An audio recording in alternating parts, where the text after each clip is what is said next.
যারা এরকম বিকৃত মস্তিষ্কের, এদেরকে কাউন্সেলিং দেওয়া, তাদের চিকিৎসা দেওয়া এবং বিচার নিশ্চিত করা, সুষ্ঠু বিচার নিশ্চিত।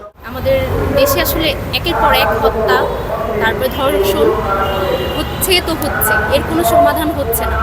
আর এর মধ্যে নারী এবং শিশুদের নিরাপত্তা ব্যাহত হচ্ছে। তো আমরা চাই একটা সুন্দর বাংলাদেশ গড়তে, আমরা চাই নিরাপদ বাংলাদেশ গড়তে, এমন এক বাংলাদেশ যেখানে কোনো নারী, কোনো শিশু নিয়ে কারো, কোনো বাবা মার চিন্তা করতে হবে না। আমরা দেখেছি এত ধর্ষণের পরে, হত্যার পরে অপরাধী শনাক্ত করা গিয়েছে, তদন্ত হয়েছে, কিন্তু বিচার নিশ্চিত করা যায়নি।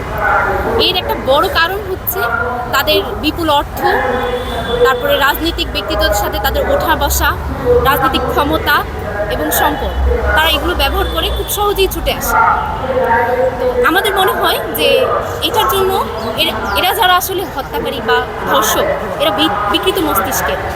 আমরা যদি প্রতিরোধের দিকে যাই, প্রতিরোধের ক্ষেত্রে আমাদেরকে অবশ্যই এদের নৈতিক শিক্ষা নিশ্চিত করতে হবে।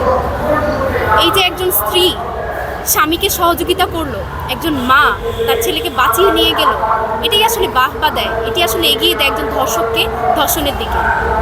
আমরা চাই পারিবারিক ছাড়াও প্রাতিষ্ঠানিকভাবেও তারা, মানে পুরুষেরা অথবা নারীরা সবাই নৈতিক শিক্ষা পাক এবং এই নৈতিক শিক্ষায় বলীয়ান হোক।